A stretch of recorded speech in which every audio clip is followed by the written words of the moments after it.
So we went with George Remus. I've loved it. Like I said, it fights with Rare Brewed right now for my favorite porter Yeah, of all time. I can agree with that. So what I was, messing around with earlier was this bottle. I bought the store pick at George's the other day, and I sent him over there for it. yeah,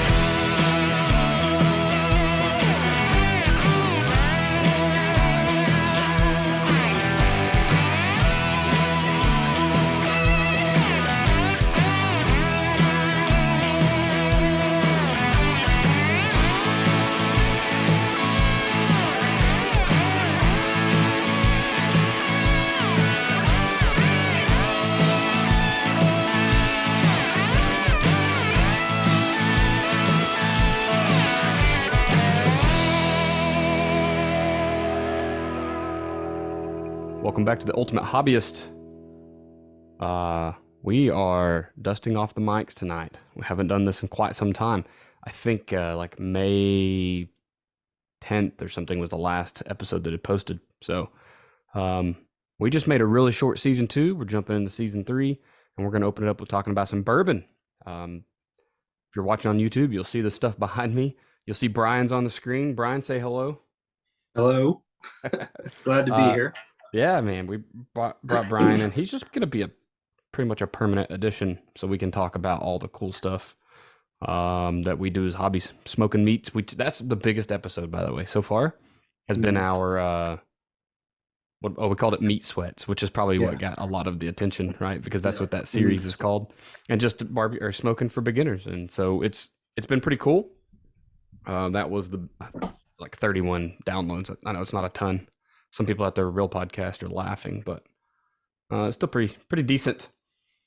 Anyway, so we are trying to get back to it. Football season is over. If you remember from way back when, I used to talk on here, a football coach, and football takes a lot of time away, and the summer did too. Looking for jobs, and that's kind of why the podcast died off shortly after starting season 2. So we're gonna get back to it, and so tonight, like I said, we're starting with bourbon. So we got a kind of a special treat tonight. We're going to do a live, I guess it won't be live now. We're supposed to be live on YouTube right now, but YouTube said no for 24 hours, so this will just be later edition. But we will be tasting a bourbon. Neither of us are bourbon tasters. Yeah. I've not been to any formal school. I've drank a lot of beer in my life, and I've started drinking bourbon in about the last year. So we're going to try to see what kind of notes we can taste and rate the bourbon that we have. So till then, man, I want to kind of get started talking about our journeys into bourbon. So like I said, I'm pretty new to it, and Brian, I know that you kind of are too. Matter of fact, you may have less time than me. Yeah, I'm pretty sure I do. You've we've each tasted a whole bunch of different bourbon. So why don't you tell me about your journey thus far, and kind of how you got started and how you got where you are. So originally, I tried to get into drinking bourbon, and I hated it. Like, I tried, and I couldn't do it, and I was trying to mix it with stuff, and the original stuff that I got was regular Maker's Mark, because I heard a bunch of people say it was good and this and that, and da da da da. So I tried that, and like I wasn't drinking hardly anything at the time, like no beer or anything like that, and I went straight into that. So it was really hard to get past the alcohol, and like I was putting like a cap full into a cup of Dr. Pepper, and I felt like I was drinking straight Makers. Like, that's how strong I could taste it. Right. So I wrote it off as like I hated bourbon, didn't want to do it. And I was about, I don't know, 2.5 months ago, probably. I was pretty determined to try to get a taste for it, because I knew that there was stuff in there that like I just wasn't getting because I wasn't used to it yet. And it probably took about 2 weeks to get to where I was really doing it. And that was sipping just a little bit every day, and starting off with like, I tried it on the rocks. It was still kind of strong until I let it sit and melt for a little bit. So then I tried mixing it with water, and that worked pretty good. And then slowly I just eventually stopped putting less and less water in it. And now everything I drink neat. So I even tried a Jack and Coke for the first time a couple days ago, and I hated it because I feel like it just not strong enough. Like, I feel like the Jack gets lost in the Coke, and I'm not that big of a regular Jack Daniels fan anyway. So, but yeah, it evolved pretty quick into like trying to try a bunch of stuff that I like, and hunting allocated bottles and all that good stuff now. Yeah, so um we haven't my family doesn't drink soda, so that's kind of a one of our big no-no. We don't fast food, especially not McDonald's, but we just really don't fast food very much, and we don't drink soda. Like it's Mhm. our way of I don't know. If you don't drink a Coke, you can have so many other sweets in the throughout the day, I guess. Like it's my calorie. Yeah. And then 11 years later, 12 or whatever, like it's oh, okay, there's a whole bunch of sugar I've not had in my life. But anyway, that's neither here nor there. So I don't have mixers. Like I met Brian yesterday, and he had procured the bottle that we're going to taste tonight. Um, ginger ale that's all we will drink. Like, and that's we make a sugar free ginger ale with vanilla in it, and it's just kind of our treat drink. So we don't have mixers, and I kind of like what you said, man. When I got into bourbon, I was like, how am I going to drink this? And I started with like a bourbon and water, and then like on the rocks, and now every once in a while, either I've had just like a bad day, or like really dehydrated, or just getting kind of that bourbon shock, like, oh my, what? That's so strong, whatever it is, and I'll Mhm. throw some ice in it. But generally, I just drink stuff neat now, Yeah. and I've started drinking like weekly because of the other podcast I do with football. I just have a bourbon every time I'm recording, and then about every other night anymore. So it's become a nightly routine. Yeah. It's better than drinking beer, I guess. So Yeah. I probably drink. I'd probably say 5 days a week, but I also probably don't have more than 2 to 3 ounces on any of those days. right, yeah, it's So a lot like different than beer. If you start I'm drinking not beer, you I'm drink not drinking beer. it to get drunk, and I don't like getting drunk. Right, And like that's not what I'm in it for. So if I do drink more than 3 ounces, it's going to be over like a 4 hour period, right. So Yeah, so I started probably it's been over a year ago. It's probably like somewhere in the 15-month range now. Um, so I do on the military side. I'm in OCS, and there's a captain there that he plans on coming on the show at some point. I'll introduce him, but he got me into bourbon. He just like brought some, and I was like, okay, I'll give it a shot, whatever. So I had some, and I was like, that's fantastic. And I want to say it was Buffalo Trace, as a matter of fact. And I went to the liquor store, and immediately I was hooked. I mean, I don't know. I don't really know how many bottles I have right now, but it's a very big variety. So anyway, I went with like what looked good to me, which is very hard in the bourbon world, right? Like yeah. what looks good, you don't ever know. I mean, you can buy it by color. Like I want a darker because I want a fuller flavor. And then But when you first get in, you don't know about single barrels or what's a yeah, blend or what is cask strength or barrel strength or you don't know what any of that crap means, right? So you're just buy out there weed buying and stuff. bourbon in it. Yeah. Right. Like Yeah, exactly. So I want to say my first bourbon purchase wasn't even bourbon. It was Whistle Pig 10 year. I went to Byron's is the liquor rye store whiskey. we use, and they had it for a decent price. Like I was like, okay. And I got home and oh my God. I got that and I actually picked up so I guess it was about a year ago that I went and kind of hit my first multi-bottle purchase because I got a Bullet single barrel because I got Hmm. my father-in-law some as well. So I got him some and I got me a bottle, and I think it's actually still in there in my shelf because it's good, but it's it's just not my favorite.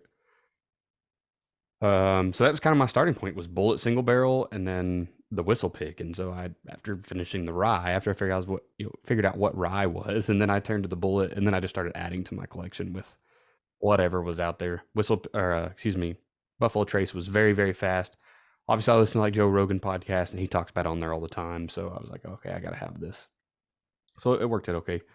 Um, over the last 15 months, I have kind of jumped both feet in, man. Just we go to Byron's on drill weekends because I have to travel down to Oklahoma City to do my drill weekends for the military, and that's where Brian lives because he's lucky. And I don't know about lucky living in Oklahoma City, but lucky Hey, you were here. You moved away. All right. to be around Byron's, and so I just go and buy whatever the list I've built in my head is, and so I just started adding bottles. I remember at one point I put my collection, which was at 6 or 7 bottles at the time, on Twitter and asked like a big bourbon profile on there, like, hey man, what do you think? I think he was rating collections or something, right? And he was like, "You don't have much diversity. You should go out and get more diverse in your bourbon." I was like, "Okay. What do you recommend?" And he gave me a list. I went bought basically everything on the list, and I hated 3/4 of them. Like they're Yeah. still just in there. I'm not ever gonna drink them. Um, like an Old Forester bottled in bond or something. It was terrible. So there's some that I still can't do. Last 2 weeks ago, whatever when our last row was, I got several bottles and I found some like gems, one of them made my top 5 list actually. So I'll talk about them in a little bit, but and then that's kind of where I'm at, man. I just drink like you said, 5 days a week, maybe 3 to 5, depending on the day at school. I do use it like you would beer, I guess, like a relaxant. I always want to pour something different every night. I buy bottles like I buy beer because when I go to a bar and drink beer, I never drink what I've had before. I'm always trying to get something I've never tasted. And I'd use the Untapped app and I'd always just track my beers and kind of rate them. And I've got, I don't know. I want to say like we did my 600th beer, unique beer at Gettysburg last year in April. So I think it was 600. And my bourbon's already not, it ain't that number by any means, but I'm already kind of like, the problem is bourbon, you can't buy a 6-pack, right? You're buying a Yeah. 750. So it's Yeah. $50 plus a pop. And so that's a lot of money to get 600 bottles. Yeah. I don't know that I'll ever get that number, at least not in the next 10 years or whatever. It's kind of cool, man. I've just been adding my collection and trying different stuff that's super hot fire water and seeing where things go. Educating myself, and I'm sure you've gone through this, but like, what is a bottled in bond? What is, cask strength? What is, or barrel strength, whichever one you get. Mhm.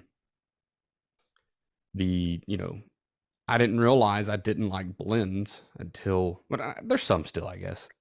Um, but I really like single barrel stuff, and whether it's a store pick or not, or a select. Sometimes I just like single barrel. That Bullet was super good, right? And it's not a select; it's just single barrel. So Yeah, I have a bottle of that I haven't opened yet. So yeah. So that's kind of where I am with my bourbon buying and bourbon tasting. I'm looking forward to kind of getting deeper into it. Like I've always wanted to open a brewery, like a beer brewery, and now I'm Mhm. not so sure that it won't be a distillery as well, just because of how much I've liked bourbon. Um, I've never been like a moonshine drinker or anything like that, so I would have to make it into a bourbon. I couldn't just drink. White Lightning's great, I Yeah, guess, for some people, corn but whiskey. good God, it ain't for me, right? So I definitely will be if I produce anything, it'll have to be a bourbon, and then we'll just kind of go from there, man, and just see what happens, I guess. So I'd like to, I guess, go into our top 5 now. I don't. I know you said it was really hard, and you structured yours, and my top Yeah. 5 is just like my favorite 5 pours that I've tasted thus far. And George Remus is on my list, okay? And I had it the first time 2 weeks ago, and it is so good that it immediately jumped to the top. So I think Rare Breed I had the first time like a month ago or something. So there's a lot of these that I've just gotten into, but Yeah. I've had some bad bourbon. So a lot of the bottles I tried are not ever going to be in the top of my list. So Yeah. anyway, so I'm anxious to hear yours. So you can lay out the structure you did for yours and just kind of tell us what you liked. Okay. So I was having a problem with structuring mine in a top 5 because of I feel like how much they vary tasting day to day. So I'm very big on like your rule of like 3 taste, right? 3 taste So rule. yeah. Tell people what So the 3 taste rule is. They won't know. if what I do is if I try something and I don't like it, I'll normally go and try something that I do like and see how it hits my palate that day. And most of the time, it hits it harsher than I remember because I'm either dehydrated or something that I ate for dinner is lingering. And then I've got garlic in my mouth that's throwing stuff off, something like that. So if it's that day, that's just a day that I stop drinking bourbon. And I'll write that off as it wasn't good, it wasn't bad, and then I'll try it another day whenever something does hit my palate good, like I remember it. So that's kind of how I've done it. Well, normally when I get to a point of like where I'm like I like something, well, okay, cool. Now I know I like that. Well, I'm just into it. I'm wanting to try all of the other stuff that I have. So I Right. really a lot of my bottles I've opened and I've only had a couple of ounces out of it, and I haven't gone back and drank more of it because I'm buying new stuff regularly to try. So I tried to put mine into price points. I did under 20, a 20 to 50, and then an over 50 bottles for that. I did an allocated and an alternate for that you can find readily available. And then I did a high proof. So a high proof I consider like over 110 is what I would consider high proof. Yes, and there are some of those that are out there that are very high. Yeah.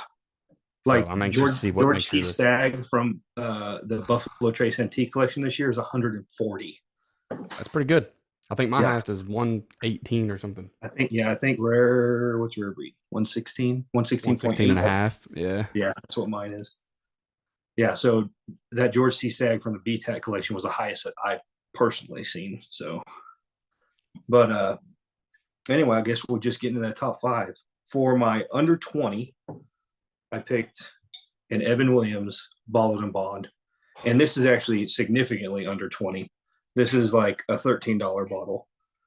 And there are a couple others that are around that price point that are pretty good. But I think that this 100 proof Bottle and Bond is really good because if you do decide to mix it, it's 100 proof and it's got a lot more flavor than like Jack Daniels or Maker's Mark at 80 proof does. So you can taste the bourbon better in like a cola or something like that.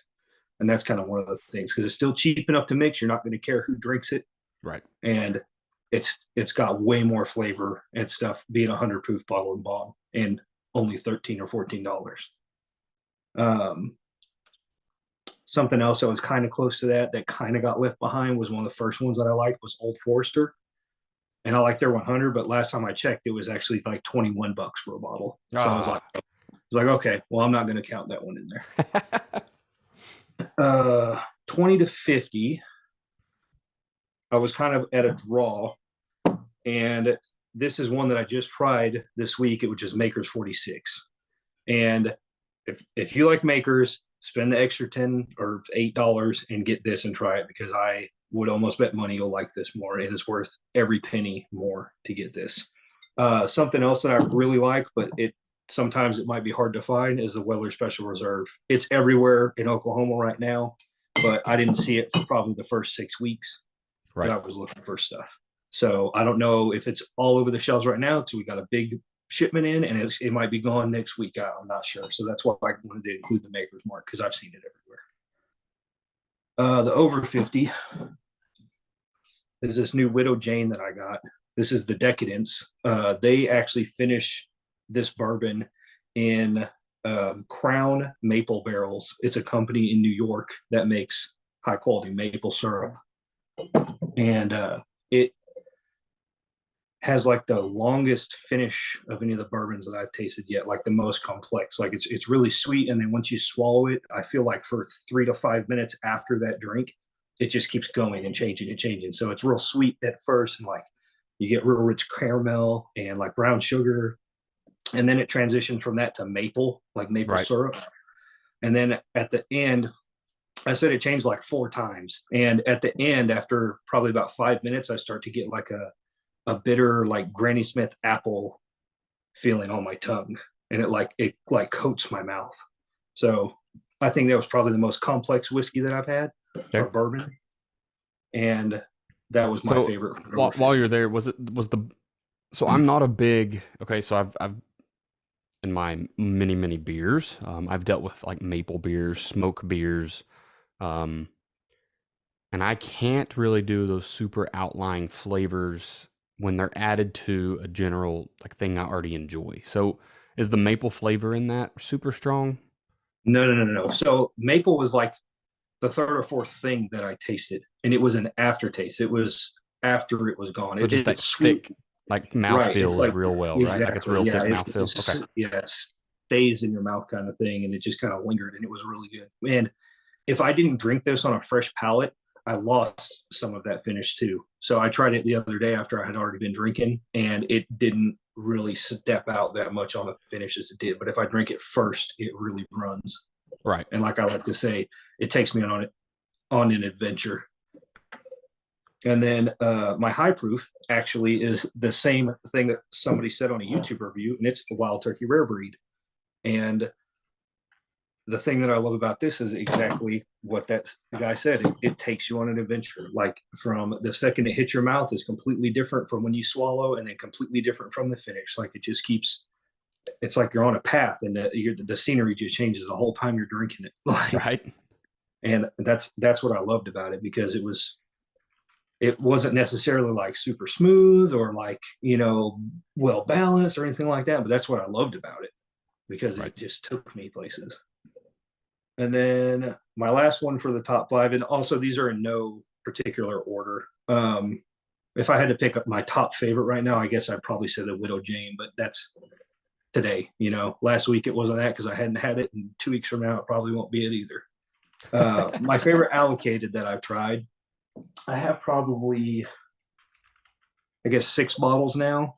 I have a Blanton's, E.H. Taylor small batch, Eagle Rare, uh, Buffalo Trace, if you really consider that allocated, technically it is. Widow Jane is allocated.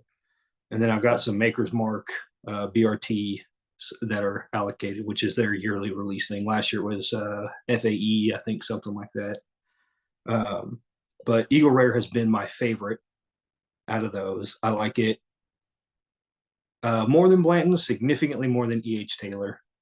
And the Makers is really good, but it's pretty high proof too. It's also weeded, so it's a totally different ball game than this. It's kind of apples and oranges. Right. But this one is my favorite for now. And then I gave an alternate to that because that's really hard to find.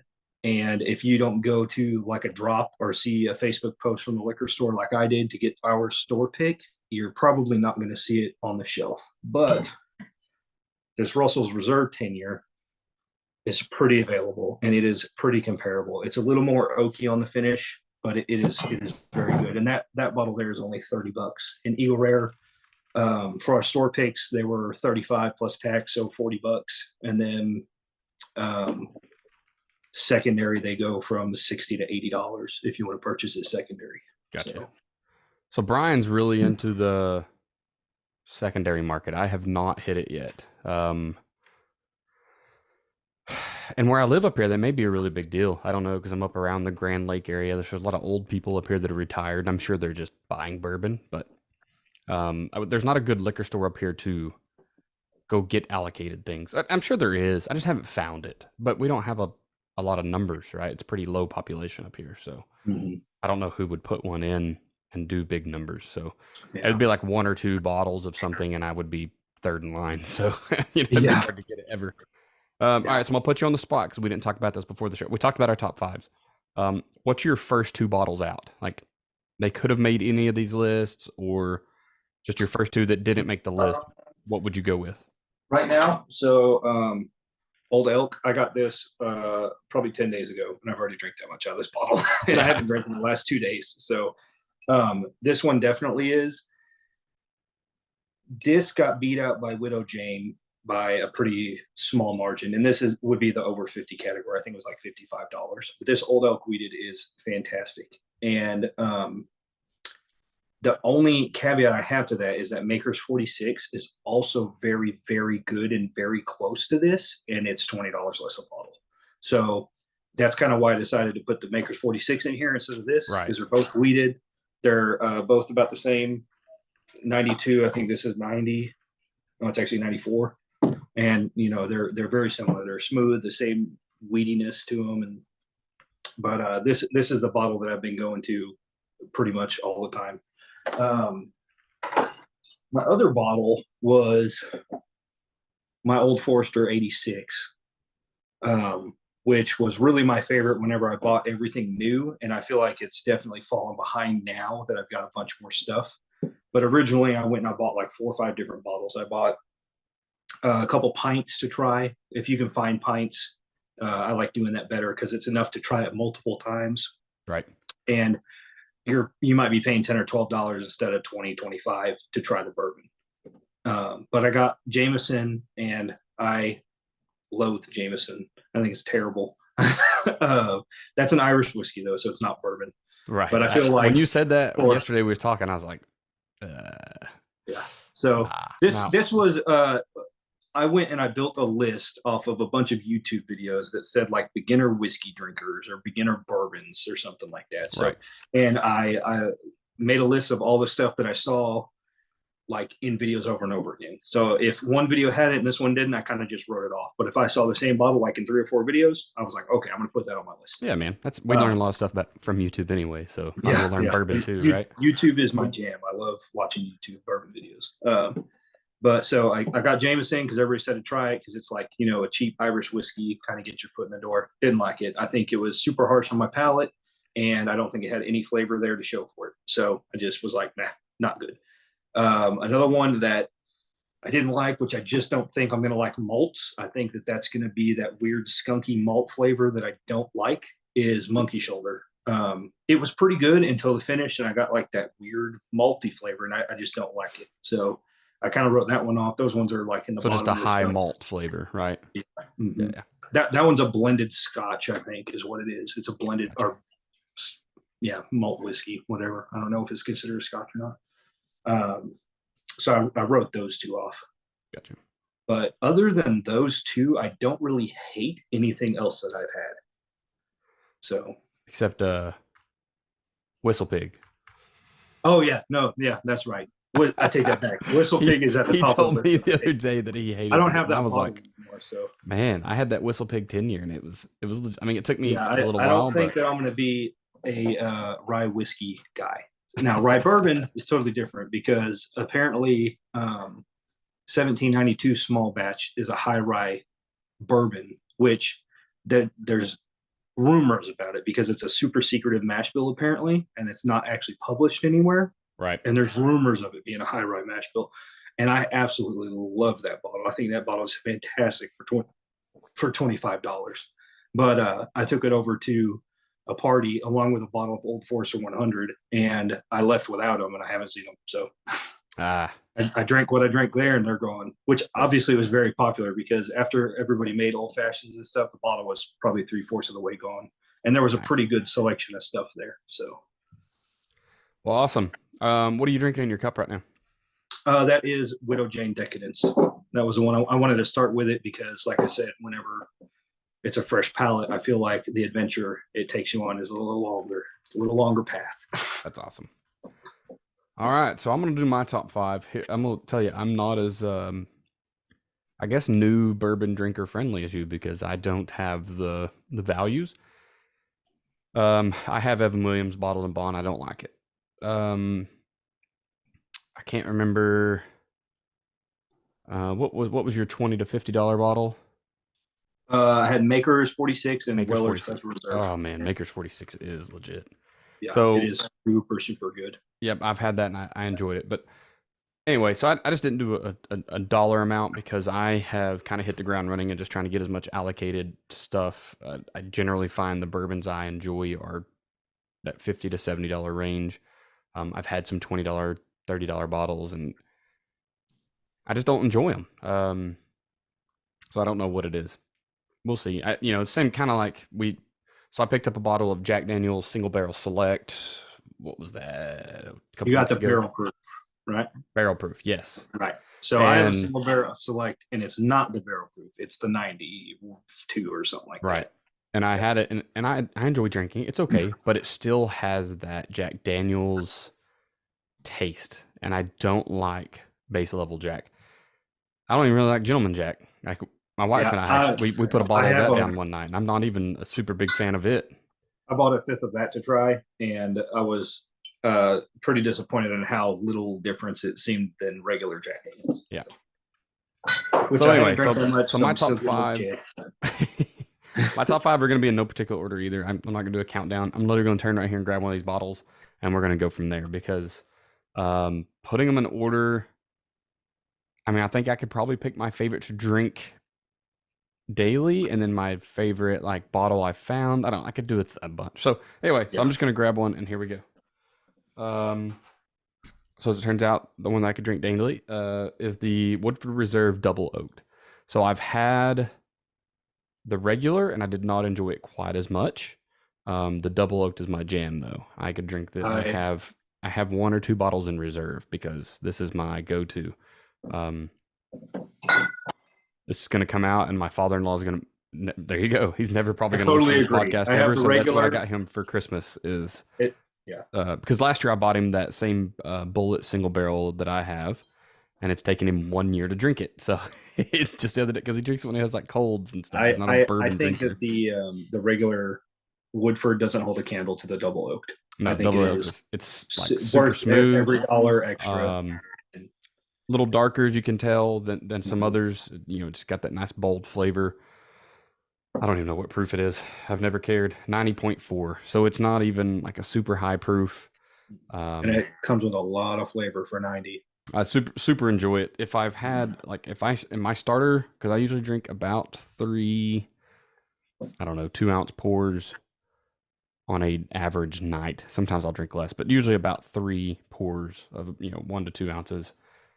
If I've started heavy like with a higher proof, then the Woodford Reserve kind of doesn't do as much for me. Like I want it to give me that little bit of bourbon burn, but it just doesn't.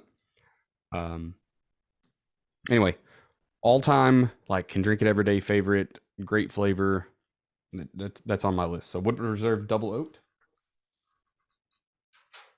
Buffalo Trace. This was how I was kind of in. This is and it might have ruined me. This is what I was brought into bourbon on. Now I had crappy bourbon in high school like everyone else, right? Like I've had it in college.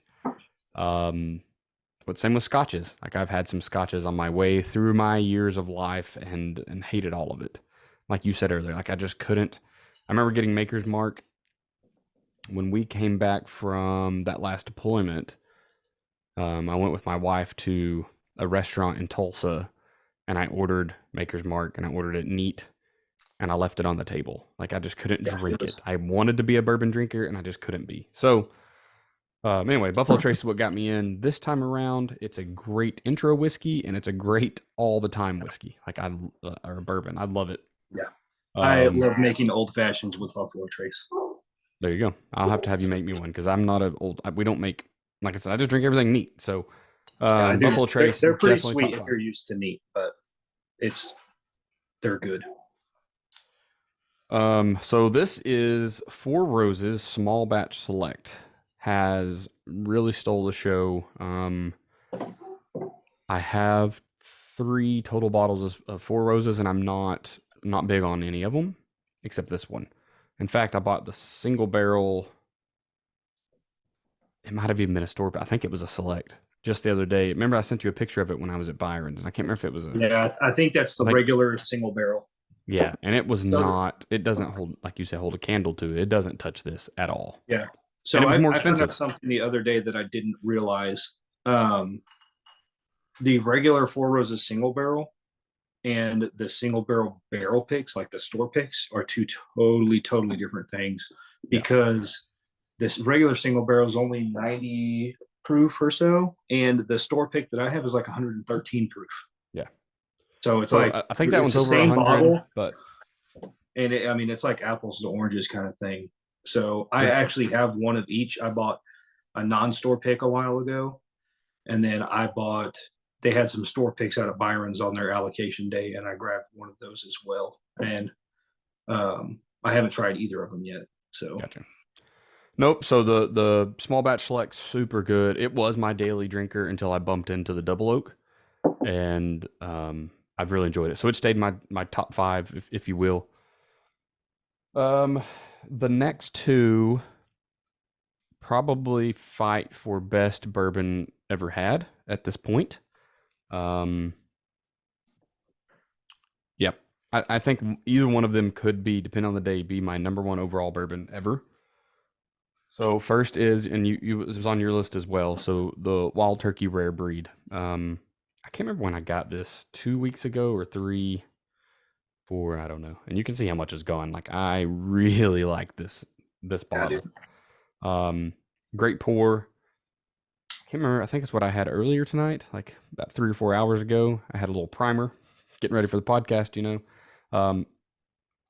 And what's weird is like Wild Turkey, I'd always thought, because their regular bottled stuff is, I'm pretty sure Dad drank it and he called it firewater because it was just like the cheap stuff. You know what I Yeah, mean? So it took their me a while to 86 get. is not very good. Their 101 is, I like 101. I think it's one of the best bang for the bucks that you can get.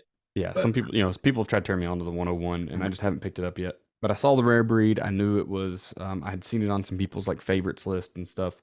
I went with it. Fantastic. Yeah, it is 116.8 proof, by the way. You were right. So good job on that. But that's this because I is had the the bottle rare right in breed front of barrel me. proof, and it is fantastic. Do what? That's because I had the bottle right in front of me.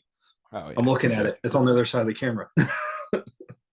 And then the other, so that was number 4, and then number 5, and like I said, this is a select, single barrel select, but it's George Remus, and I picked this up at George's Liquor there in Oklahoma City. Brian turned me on to George's, so if you're listening to this and you don't live in Oklahoma, George's is kind of a newer place, I guess, or just not as well Yeah, it's known like about. a It's fighting Byron. Byron's is like a warehouse, so yeah. So it's huge. You can get cheaper prices at Byron's than anywhere else that I've ever seen. We've been driving to Byron's to get our booze since I was in like freshman year of college yeah, because it is Byron's that cheap. has the most bottles at the cheapest price.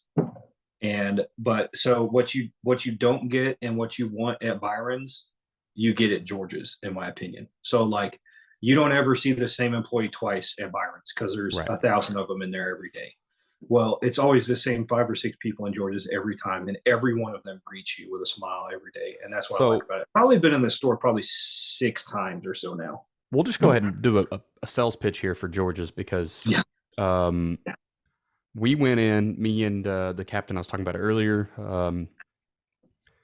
We went into George's and picked up this, and I can't remember a couple others, but I assume it's the owner, and I assume his name is George. I don't know that he actually introduced himself by name. He just was talking to me. Obviously, was the owner of the establishment. The first time we'd ever been in, we told him that we walked in like, "Hey, we don't know where anything is. We've never been here before." Um, excuse me. We know what we're looking for, kinda, but we want to look around and see what you got. And because of allocations, right? Like, you can't go Right. to a liquor store and be like, "I'm going for this only," because yeah, right. Yeah. Like if they have something that's pretty rare or whatever, you better buy it, right? You better leave with it. Um, and so we were between 2 or 3 bottles, so he just opened bottles and brought them to the front counter and gave us samples, and it was fantastic. Like, hey man, I mean, it was just enough to kind of wet the tongue and get a feel for it. It was absolutely amazing. Like you said, the customer service was there, and because of that, Steve actually changed his mind, and he went from whatever he got. He actually picked up George Remus because this is one of the ones we got to sample, and I can't remember what the other ones were. And now that I think about it, I really hope that sampling bourbon in a liquor store is not like illegal or something, because No, it's not. I would hate to get someone in trouble. Yeah, no, it's But not.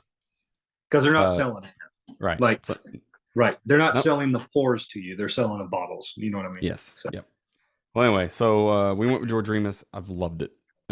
Like I said, it fights with Rare Breed right now for my favorite pour yeah, of all time. I can agree with that. So what I was, messing around with earlier was this bottle. I bought the store pick at George's the other day, and I sent him over there, George, if you're listening, yeah, or you did. whatever the owner's name is. You said it was good, so I went over there to look for some stuff. And while I was in there, so I actually went over there to look for. They had some bottles of Elijah Craig 18 year, and I was going to look for that. So, I bet that was amazing. Did you get it? no, they were sold out. They sold out the day before. Gotcha.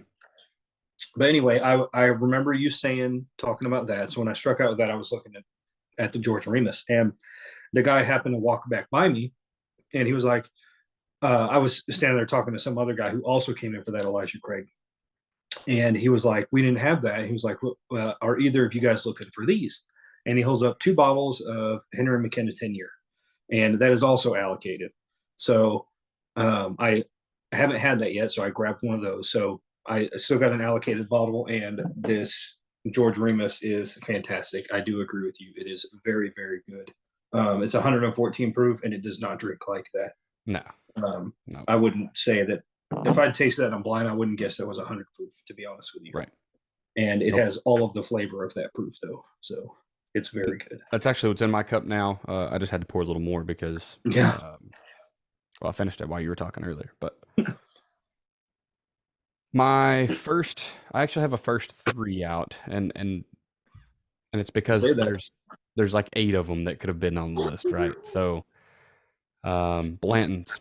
So I know that you've had Blanton's and you enjoy it, but not it wasn't all that in a bag of chips like everyone thinks. Yeah, so it didn't live up to the hype for me. Okay. So it's good and it's very balanced and it's a good easy drinker, but I expected it to be fireworks for how much attention and how hard it is to get, and I didn't get the fireworks. So rarity, I've actually read some articles lately about rarity and bourbon causing not good bourbon to be expensive, and Yes. then So people want it.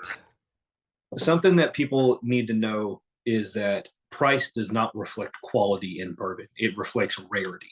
So that's one of the things that I was talking about with the Eagle Rare and the Russell's 10-year. They're both 10-year bourbons. The Russell's is everywhere for about $30, and you can find it almost on every shelf at every liquor store. And if you don't, it's because somebody just bought it and there's an empty spot on the shelf for it because they Right. stock it. Well, the Eagle Rare, like I can buy that secondary pretty much whenever I want for $80, $60 sometimes, but I have yet to see it on the shelf besides when I went to that The drop, store's the special allocation drop. Exactly. So I had to go wait in line. I got there 30 minutes before. They had 48 bottles that they were selling. I was probably the 30th person in line. So, outside of that, I haven't seen it on a shelf besides an allocation drop. Right. So And what, I mean, difference wise, are they both good quality, right? yeah, they're both excellent. Russell's has more oak. You get kind of more of like an oak bitterness towards the end than you do with Eagle Rare. And I think that's probably why I like Eagle Rare more because I don't like that oaky bitterness. Right. So, but Russell's is still very easy to drink, and it's not enough to put me off of it. You know what I mean? Like it's still very very good. But so Blanton's, of course, it's on everybody's to-do list that's a bourbon drinker, right? Either they've made sure they had it in the past or they're searching for it now. The collector's horses with the different letters and you got all the things that's in Blanton's lore. We found it. Had a military side. We were at officer candidate school, so we went to Kansas for phase 1 last year, and we went out to a steakhouse and had a steak, and we just sat at the bar because it was just 3 of us going out, and we didn't want to be at a table together. Anyway, sat at the bar, and I look up, and no crap, there's Blanton's on the wall, and I was like, oh. So I look in the menu, and it was, I think, $6 for a double, and I was like, are you sure that's not for a single? She's like, nope. I'm pretty sure it was for a double, 6 or maybe 9. Maybe it was 6 for a single and 9 for a double. yeah, still cheap. They're selling it at MSRP compared to every other bottle. We tried to drink the whole bottle. Yeah. We were like, oh, we're not leaving without plenty of that in our system. Yeah. And I loved it. It was fantastic. You talk about not getting the fireworks, and it could be because, we didn't drink all the time when we was up there. We had a job to do, so maybe it was just hadn't been drinking. Hadn't had any bourbon really recently to compare it to. I don't know. But man, it hit the spot. It was fantastic. And we got it at a really good price. I tried to buy the bottle off of them. They wouldn't let me. They were like, no, the store owns it. We can't sell the bottle. I think they had 1 or 2 more even put up in the shelves. And I was like, holy crap. Give me So one. there is a caveat to Blanton's. Blanton's is a single barrel. So I might have a Blanton's that just might not be that good of a bottle. It might not be that good of a barrel. So I might go grab a store pick or something like that somebody actually got a taste and said we like this one, and it might blow my socks off. So I don't want to write it off yet, but the one that I have is pretty middle of the pack right now as far as the bottles that I have. Yeah. So, so Blanton's is on the list. Probably just because of rarity, and I didn't have the bottle here to show you. It didn't make the list. I don't know quality-wise if it would or not. That's been 7-8 months ago or something. No, maybe 6. Doesn't matter. Anyway, it's been a while ago. I can't recall if it's in the top 5 or not. My other first 2 out would be Knob Creek 12, and the 9 is right there as well. So if I've got a 9 Select that's in my liquor cabinet in there, fantastic pour. It's great. I would like to try that. The regular 9 that you can get at the liquor store all the time is great. The 12 is just that much better. Yeah, I've got the 9, and it's. I feel like it's very oak forward, and I don't know that I love it yet. So it's not bad. It's not on the bottom shelf thing yet, but it's one of the ones that I'm going to have to revisit. Because the first time I tried it, it was one of those days where everything just tastes like alcohol. Yep. I had real dehydrated, dry palate, and everything was just super harsh. So I came back like 2 or 3 days later. I tried it again, and I was like, okay, like this is Yeah. drinkable. Yep. I think it would probably be good as a mixer for me. I want to try it in an old fashioned because I think adding some sweeter stuff to me. I like sweet stuff. Like I think that's why I like that decadence, the Widow Jane stuff so much. Right. I like the maple and the brown sugars and caramel, and I like those profiles. So So I lied earlier. I said 116.8 was my highest, but I'm looking now at the picture of the bottle. The Knob Creek Single Barrel Select was 120 proof. So super good. I'm actually going through my phone right now looking at I took a few pictures. So the last one was a Elijah Craig small batch. Now I know that they make selects, I know they make single barrel, all that good stuff. yeah, But the Elijah Craig line is really good quality bourbon. I happened to get the small batch bottle at the time, and it's basically empty. I mean, there is a splash in the bottom. I'm just saving for a well, remembrance so before I go buy a new one. Elijah Craig small batch, I'm pretty sure that's a regular bourbon. That's not their special bourbon. Oh well, it's great. So if that's the Yeah, bottom of the line, I have a bottle then of that, and I saw it, and I bought it because I saw small batch and thought the same thing. And then the next 4 liquor stores I went into had it. So they have a barrel proof that I know of, and they have a toasted barrel, which I just bought a bottle of that not too long ago, and I have not opened it yet. So, gotcha. I'm but I know googling the so that we'll and know, so we don't sound like idiots on the air. So there is. It looks like a cheaper one. Elijah Craig. I don't want to enter my date of birth. That will stop a 14-year-old from getting on here. Yeah, no kidding. Yes, done. So you may be right. I see a single barrel 18-year. I see a barrel proof. I see a small batch. This is all the. Yeah, I'm pretty sure that the small batch is the regular. It looks like it, and then the toasted, and then a rye. So yep, it looks like you were absolutely correct. Good job being better than me at the bourboning. But no, fantastic. So if that's the bottom of the barrel for them, yeah, let's go. Like I'm all in on Elijah Craig because that stuff is great. All right, so enough about our top lists. I talked about did I give all my last ones out? I did. The Knob Creek and the Elijah Craig. So in my cup tonight, I've been drinking George Remus, and I just emptied it so that I can get on to the tasting. So yeah, and I agree. If you're in Oklahoma City, give George's a visit. And I know when I was there, they had probably 3 cases left of the stuff, and it's a store pick, and it is fantastic. So it was. They had a lot of. I mean, if you're just listening to this and you know about that place, they had plenty of, or maybe you don't, I guess, in your Oklahoma City area. Plenty of all the good stuff. I mean, they had a ton of allocated bottles. It was a really good visit. I just had already spent plenty of money the day before at Byron's, and I was like, I've got to limit what I'm getting here because I'm not going to take 15 bottles home. So you got to be careful. And I go there once a month and have to hope for good bottles. So, All right, man. So I guess it's time to reveal what we're drinking tonight. We are going to do a bourbon tasting. Neither of us are qualified bourbon tasters. We've not taken any tests. We've done little to no research. Brian probably has some notes. I looked up a web page that laid out, and it's actually a really good one. Woodford Reserve's distiller actually does a tasting wheel. If you know what that is, basically looks like a pie chart. And then Brian, you can find it if you look in the Google Drive at the thing. But I realize you're on your phone, you can't do that. So good luck. Anyway, and so you can look at like if it's a sweet aromatic, if it's a spice, fruits and florals. If you taste the woods, and then of course what grain it is, if it's a malt or a rye grain, and then wheat. You got some that are wheated. So yep, and barley and corn. Right. So anyway, so we're gonna pour this up real quick. We're cracking the bottles together. Brian will tell the story real quick of why we're doing this together. Go ahead, Brian. Yeah. So well, I don't know, about a week or 2 ago. I saw a Facebook post, and it was just a picture of their sticker on the bottle. So, yes, let's go ahead and introduce the bottle because I just grabbed it anyway. So the bottle we're drinking is going to be, or not drinking the whole bottle, but we're going to taste. It is the Eagle Rare. So this is my first introduction to Eagle Rare. Brian showed you earlier he has a regular off the shelf bottle, if you can have that allocated. Yeah. Yeah, And tonight we it's actually not a have store pick. their single barrel select. It is a store pick. Yeah, so when it's a Hey, store pick, twinsies. it will have a fancy label on it. And this one was a collaboration actually between Richard's Liquor and A&A Liquor and their sister stores. And so they did 2 drops, and I missed the drop before.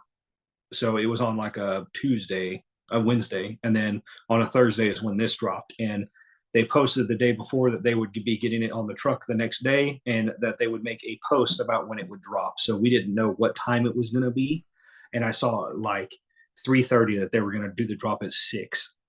So on Thursdays, my wife works till 7. So I had to drive from Oklahoma City all the way to Mustang to pick up my daughter. And then I drove all the way back across the city into Del City, Midwest City area, and got in line with my 3-year-old in a liquor store for 30 minutes and tried to keep her entertained. And luckily, my wife showed up about 15 minutes after I did. But that's how we were able to get 2 bottles. I got Because one. your wife was there too. Yeah, Hey, and look at so that. it was limit 1 per person. And this was going to be my first store pick until I just tried this George Remus 5 minutes ago to see what it tasted like. So this is now my second store pick, which is still kind of cool because I got this store pick for Daniel, and Daniel kind of picked that store pick for me. Right? And, Yeah, and I so- love that one. So hopefully you like this one as much as I like. So we're gonna crack them and pour them open real quick. I've already ripped the top off, and then we're gonna attempt to cleanse our palates with whatever we have laying around because we've both had something in our cup tonight. And we're gonna go through the aroma, kind of what we smell, and then coloration. And we'll try to show you. He's got a yellower light, and I have a whiter light, so we'll look at color, and then we'll taste it up and see if we can identify any notes. So all of you professionals that clicked on this podcast and were like, I want to listen to these idiots talk about bourbon, you're going to know more than us. So congratulations. If you're a rookie, understand that we are also with you. So we will kind of talk about it in rookie terms.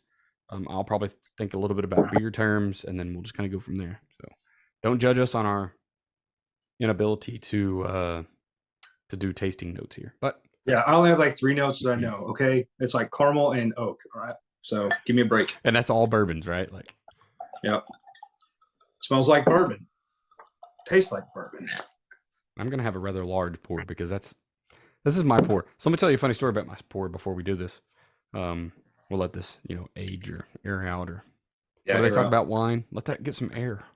Yeah, so they actually kind of do the same thing about bourbon with a neck pour kind of thing. Like whenever you first pour it, there's like a rumor that like a neck pour can be better or worse than the rest of the bottle. And sometimes when you crack it open, the neck pour is not as good, and it gets a little bit of air and releases some stuff, and it changes the flavor. I'll drink 2 pours. I'm not hurting. Not.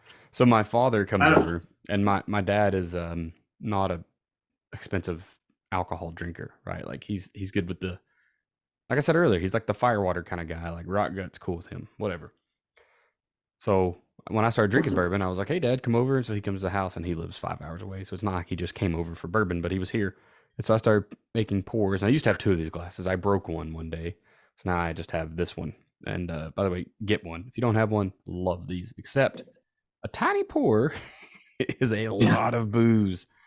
And so I didn't really think about that because I drink one and go to bed or whatever, right? Well, I wanted him to try like 5 bourbons.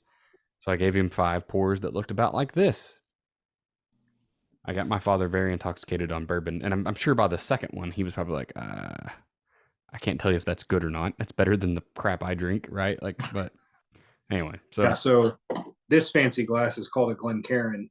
And I ordered 2 of these off of Amazon. I think they were like $6 or $8 a piece or something like that. Right. And the shape of this is, like a wine glass, so you can swirl it, and the small nose is supposed to trap the aroma in the glass, so that way you can smell it. You can nose it. That's right. Nose it, and that's why they're similar shapes. They're just different sizes. Yes, and so everything Brian said. Congratulations, Brian. So color wise, I did have a page up to check the color. There is a I'm gonna find it. There's like a color, so it's like the 1.9 or something. Like it's a system. Okay.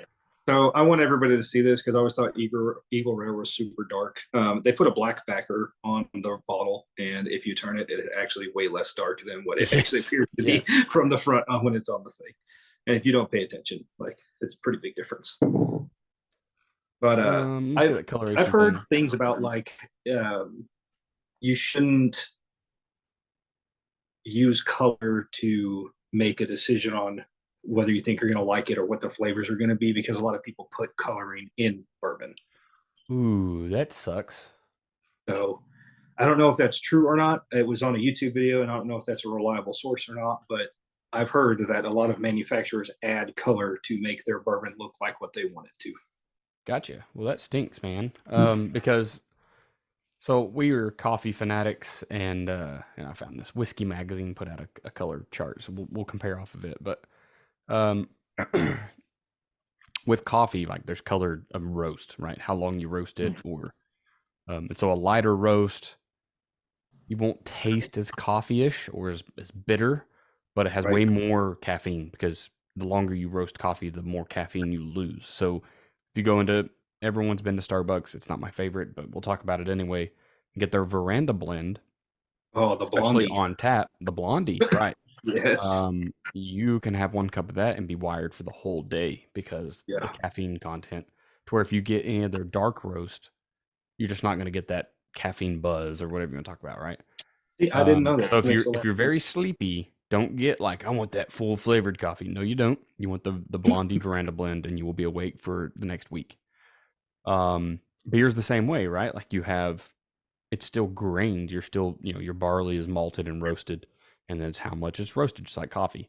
And I don't know for sure, but I assume bourbon is the same way. Like they're going to roast whatever grain you're using.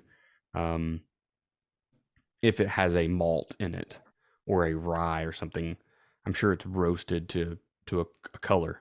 But I know that bourbon also gets its color from the barrel, right? So that's like the longer it's Yeah. been in a barrel, it generally saps more Yeah, of so that that's one of the wood color. qualifications that it has to have to be considered bourbon and not whiskey. Is it has to be a new charred oak barrel, and it can be like American oak or French oak. It's just got to be oak, and it has to be a new charred oak barrel. It can't be re-barreled in a barrel that's already been used. Right. So So on Whiskey Magazine's color scale, Eagle Rare 10-year is about a 1.4, which is tawny, is what it says. Tawny, tawny. So this would be a tawny colored bourbon, which is funny because it's exactly what Uncle Remus was earlier when I used this chart to see that's what it funny. was. Um, Not quite dark enough to be an auburn, or definitely not a mahogany. So tawny it is. So if you're just wondering, there you go. So it's a tawny color. Yeah, something else that I've noticed too is how big a difference bottle shape actually plays into what the color of the bottle looks like. Like you can pour in a bottle, a short fat one like this George Remus one, and you're like, man, that looks pretty dark. And then you pour it in a But it's glass super thick, right? and it's super thin versus this tall, skinny bottle, and it looks just as dark. You pour it in the glass next to it, now they look totally different. So what Brian's talking about is this here's my Four Roses Small Batch Select. You can kind of see through there versus the George Remus, which is a thicker round bottle, right? So an oval versus a circle or a cylinder, whatever. If you look at, if you're just listening, go look on YouTube and you can see what exactly I just did because I can't tell you. But if you look at the double oak of Woodford Reserve, it doesn't matter what shape that bottle is. That stuff is dark. Yeah. Right, so that's good. All right, man. So we've talked about the color. We put it in our little nose and glasses. It does smell good. Man, it smells like good bourbon. I'm so excited. Like I might be overexcited about Oh, this burn my nose. just because I've not had Eagle Rare Actually, yet. So I'm gonna do this first. This is water. Just he's really cleansing the palate. try and cleanse my palate because I drink some pretty flavorful stuff. High proof and lots of sweetness to it. So, All right, man. I'm ready when you are. Let's do the all thing. right. You can hear that. It's just me sniffing this glass because, God, it smells good. Oh, man.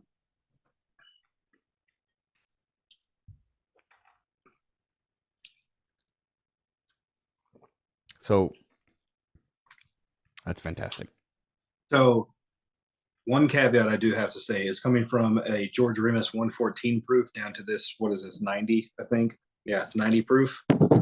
It goes down like water. And I feel like this drank easy for 114, like very easily. Yeah.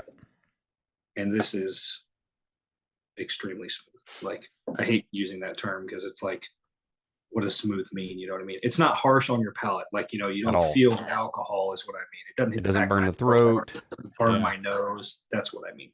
So I've taken back while I'm tasting it to I was thinking we were talking about high school and college days early, and just think about when you took a drink of whiskey back then, and Yeah, and you're like, Lord have mercy, you don't want it on your tongue, like you're trying to shoot it, yeah, the horseshoe off the tummy, like oh, terrible. Nowadays we just put it in our mouth and chew on it, right? The Kentucky yeah. chew, right? So that's pretty good. We'll get one more taste here, and we'll talk about what we think we taste. Uneducated Oklahomans here, just taste some bourbon.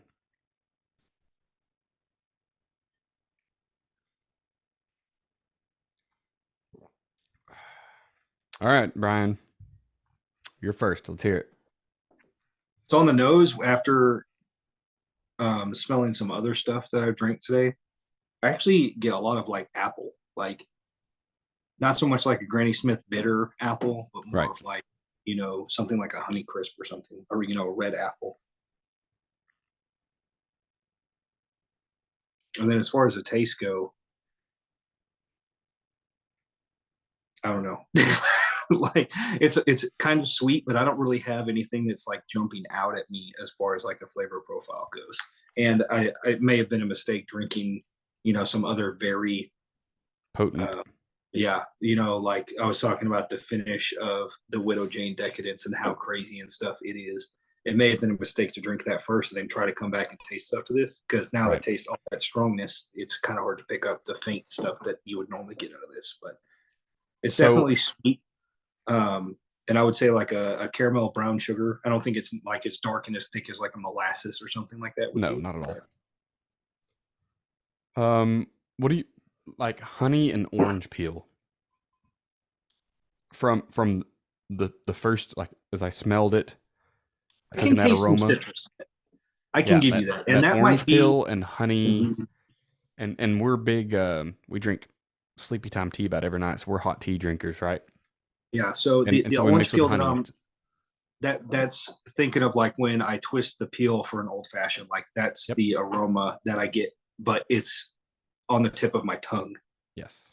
Like that's one of the things. Yep. So I can see that. Almost like I can taste the darkness, and I don't know what it is. Not even coffee, maybe chocolate or Yeah, I a can see that.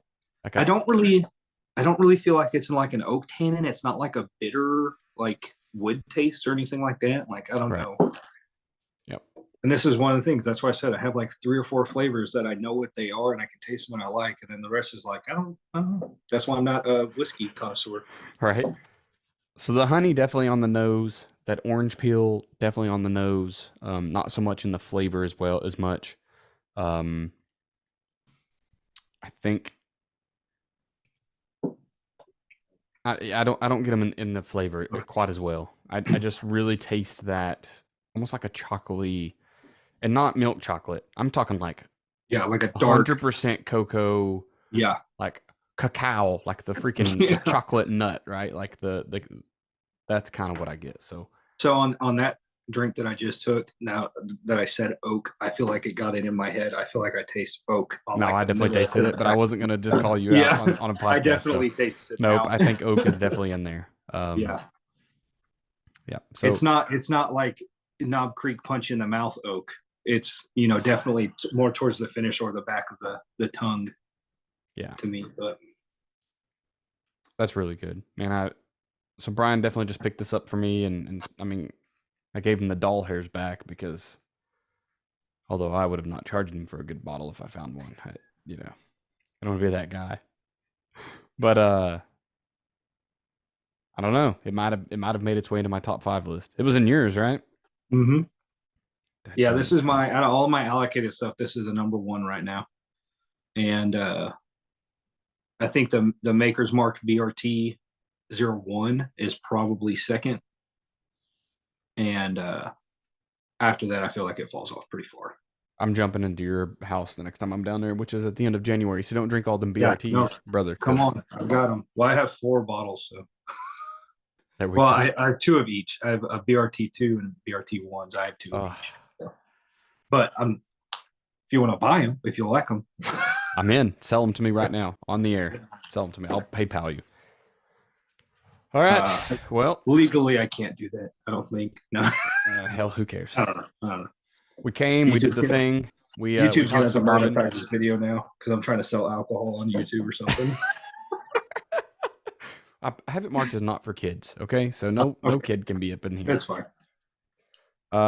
Anyway, if you stuck around long enough to hear what we were trying, it was the Eagle Rare 10-year, of course, and it was a single barrel select. It was a store pick by you said A&A, Richards and A&A. Richards and A&A, which are Midwest City-ish.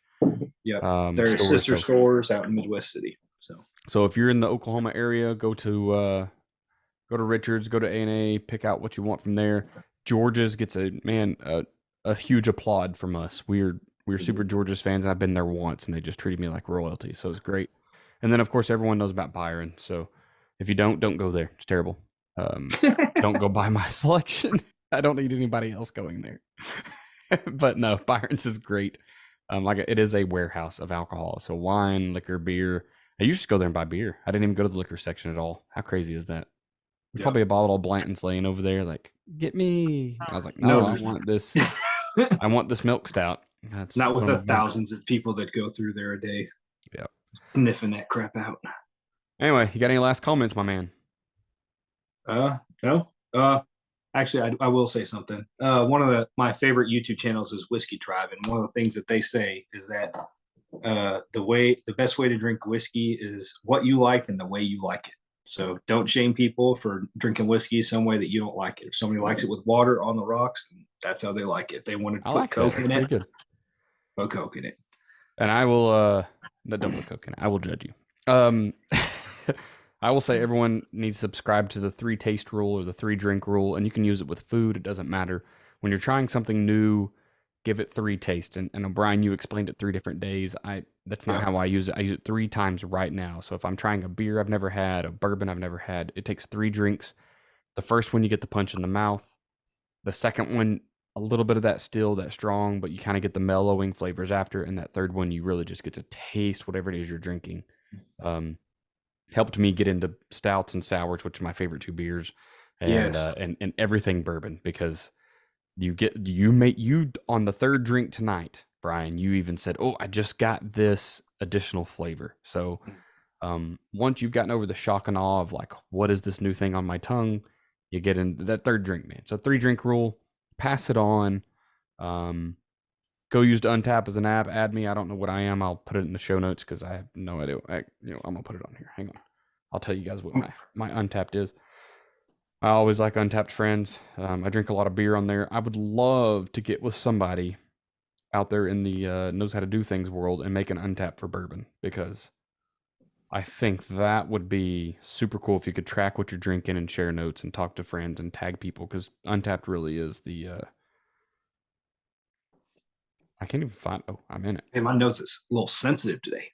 Yeah. So my Untapped is Dan Beecha, DANBCHA, Delta Alpha November Bravo Charlie Hotel Alpha. So add me up on there. My wife has one. Like, I've gotten every friend I take on an extended trip, they get on Untapped and they're like, "Oh, I found myself ordering craft beer and tracking it. You son of a gun! What did you do to me?" So all my OCS people, it's pretty funny. Anyway. That's our closing comments, so don't judge people on how they like their bourbon, and drink more bourbon, I guess. 3 drinks of everything. So thanks for joining us on this adventure. We'll talk to you next time on The Ultimate Hobbyist.